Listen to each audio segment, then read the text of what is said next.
Hello and welcome to Carlos Castaneda, the Wheel of Time, the wisdom of the shamans or sorcerers of ancient Mexico. So, starting from where I left off the last time, I'm going to be interpreting quotes from the fourth book in the series, Tales of Power. From Tales of Power, Don Juan. When a warrior learns to stop the internal dialogue, everything becomes possible. The most far-fetched schemes become attainable.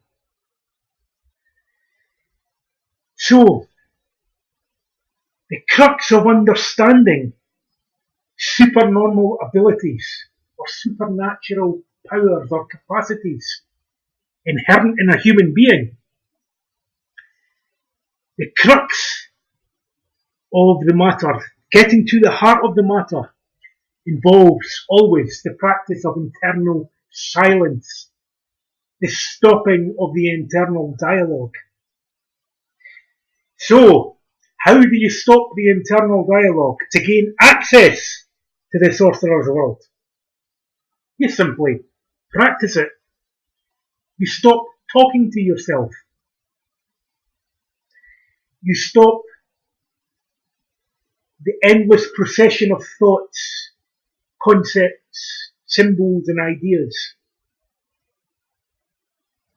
memories, projections, everything that's going on in your head, which is consuming your attention, which is distracting you from the present moment awareness or awareing of the present moment, where the magical phenomena begin to reveal themselves when the assemblage point shifts. The assemblage point shifts when the internal dialogue stops. So, one can use traditional time-tested techniques like meditation, which works well to stop the internal dialogue. Or one can practice some form of energy cultivation practice like Qigong, martial arts, tensegrity, yoga. All these practices work on getting one into the body. And when one is more housed in the body, when one brings their awareness into the body, the internal dialogue begins to quieten down. Another quick way to do it is the ingestion of power plants, known to sorcerers for thousands of years, which are, I must say, not without their dangers, but are they necessary to the sorcery path? Of course they are. Because power plants stop the internal dialogue and shift the assemblage point quicker than any method known to man. It's not a question of power plants or meditation, but a question of the intelligent use of both.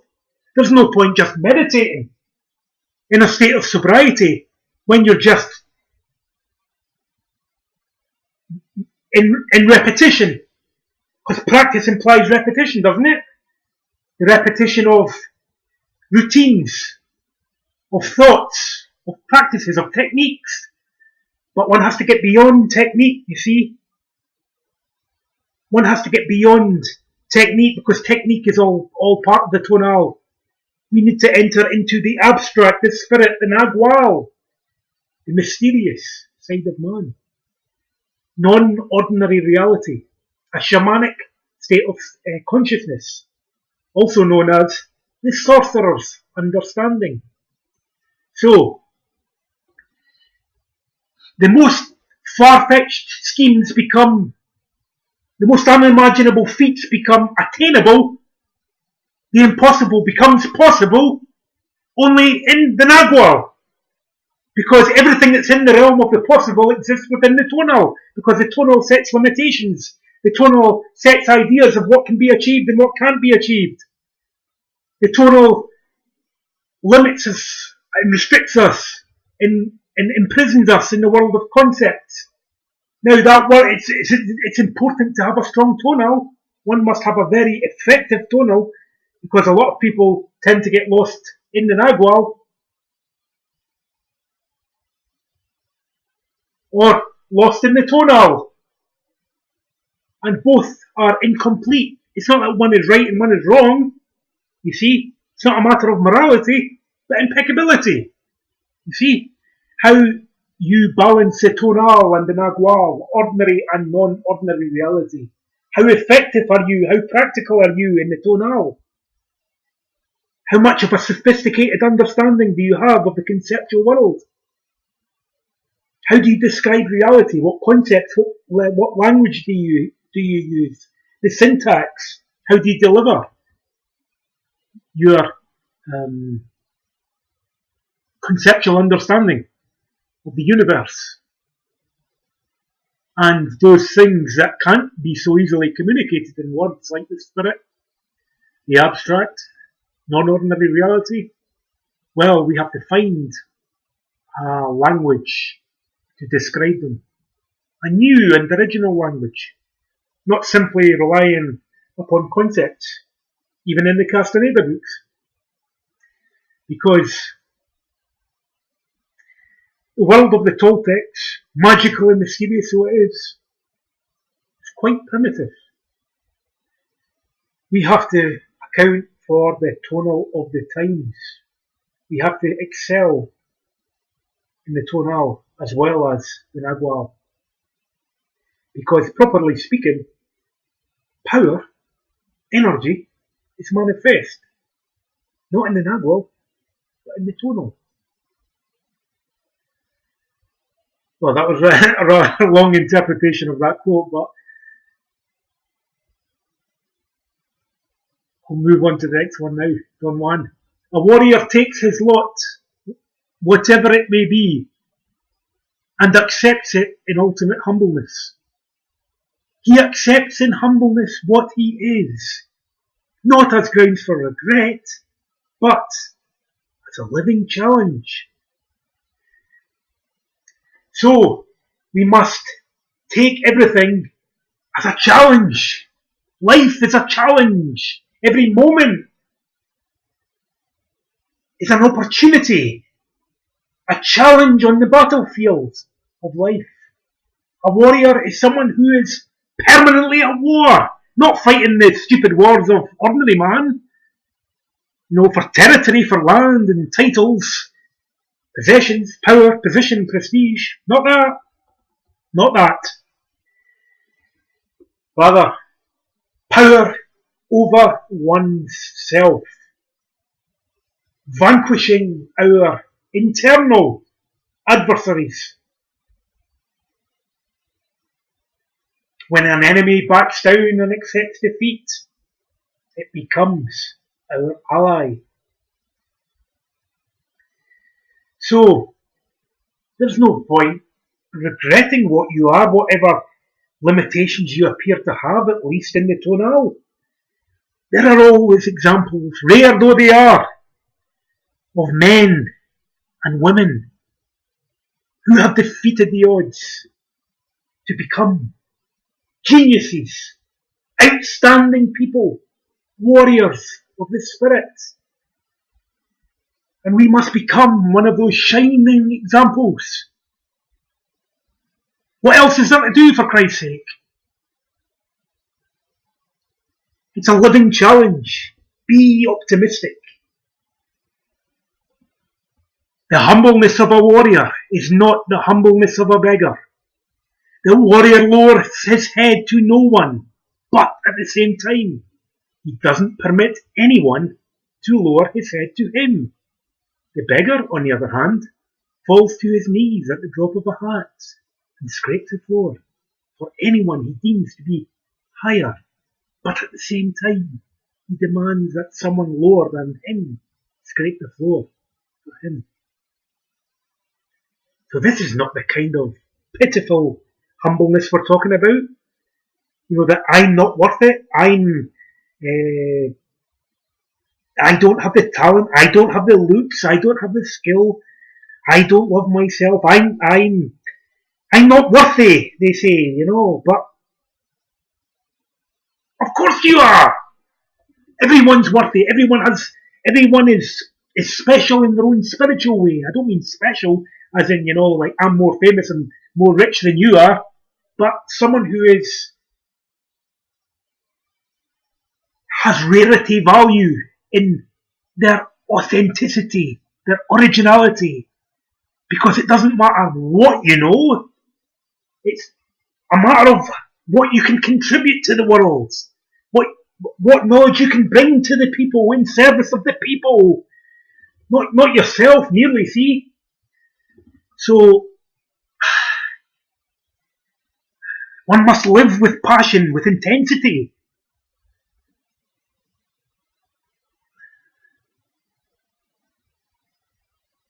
I mean, don't be humble in the sense of, like all this false modesty, which is really vanity in another form.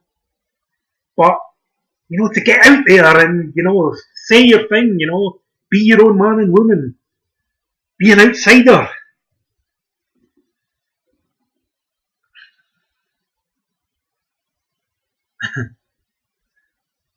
Solace, haven, fear, all of these are words which have created moods that one has learned to accept without ever questioning their value. All these spiritual people, some of them very loving and compassionate, very nice people. Never hear a bad word cross their lips. Never hear anger. There is no sense of disappointment, of feeling let down.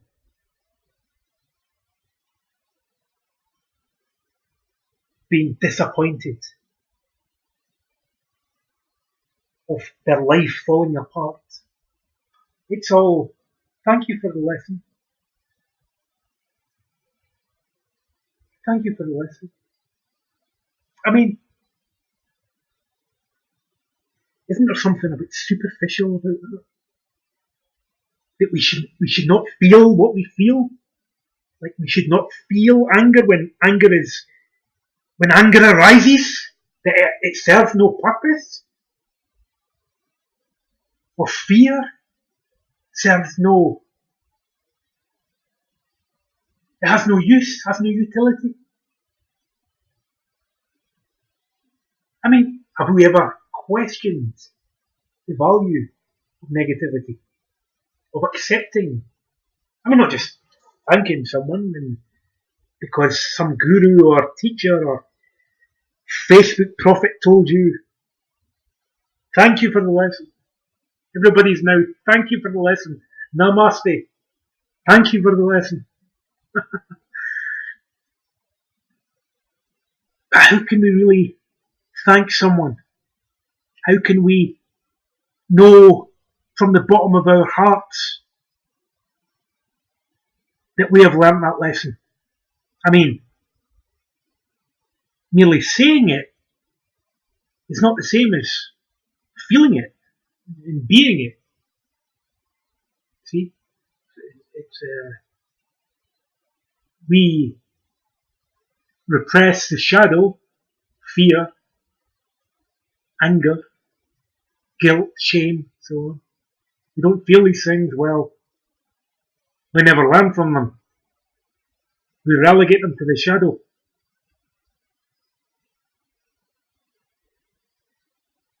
It's the dark side of the force, I guess. The darkness. Something we don't want to look at. I understand that. But on the other hand, no positive without negative. No light without dark. I mean, it's the stars shine brightly, but they're enveloped by the darkness, which consumes them, holds them in abeyance. The stars shine brightly. The sun shines brightly. And it passes. Night comes in. What is the purpose of all this? These play of opposites. The darkness, hatred and fear. What is its value? I remember a scene from Star Wars when Count Dooku, one of the Sith Lords, who was the Emperor's right-hand man, when he was battling Anakin Skywalker in their second battle, who had not yet turned to the dark side. But anyway, his opponent said to him, I see fear and anger and hatred in you, but you don't use them. Now you see, we have to hate what should be hated. Love what should be loved. It's no good loving evil and saying, thank you for the lesson, while it chops your head off. No, you must fight it with equal ferocity, see? It's not a question of labelling anything good or bad, it's beyond both. It's beyond that, see? It's just... Anyway, one must face criticism, of course.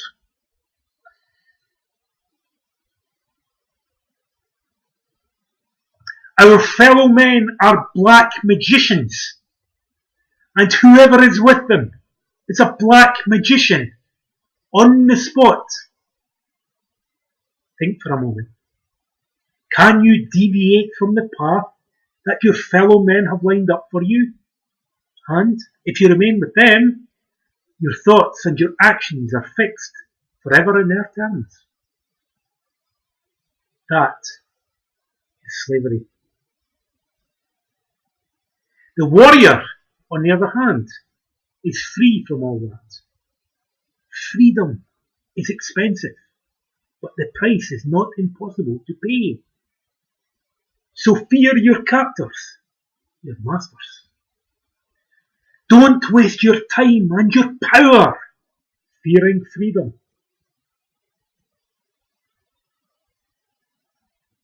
Now, as usual, the magic we're talking about here, that Don Juan's communicating, that Don Juan's using, is a matter of profundity. See, the profundity of things can only be felt, truly, in the Nagual. In the abstract, one must have connection to the spirit. If one doesn't have connection to the spirit, how can one live a profound life? A powerful life?